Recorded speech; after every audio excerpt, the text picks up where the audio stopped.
Our last presenter today is Cary Waubanascum from the School of Social Work.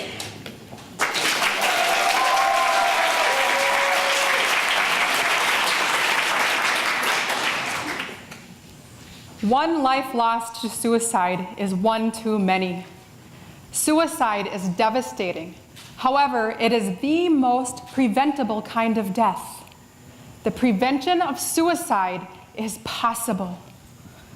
Research tells us that suicide doesn't discriminate. It can happen to anybody.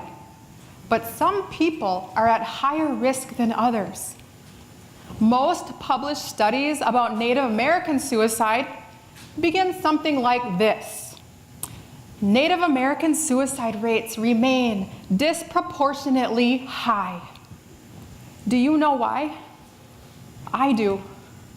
Native American people have endured hundreds of years of colonization and genocide, which has resulted in some of the toughest problems that we face today, such as Native youth suicide.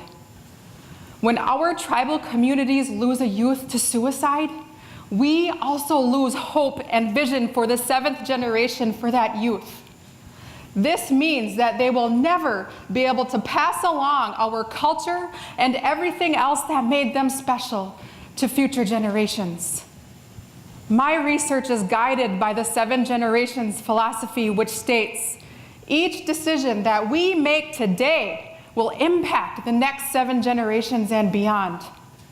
Suicide prevention interventions are often created by the experts, such as researchers or practitioners. While this guidance is crucial, I plan to use youth participatory methods to partner with Native youth experts. Together, we will use the power of their lived experiences in today's evolving world to design, implement, and evaluate Native youth suicide prevention programs.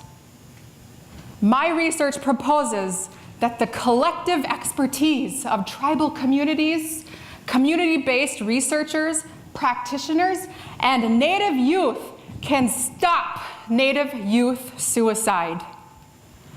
Do you remember what it was like when you were a youth?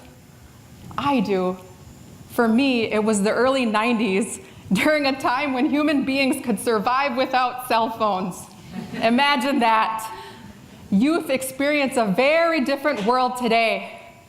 I vow to privilege the voices of Native youth because they know what it is like to be a youth in 2018.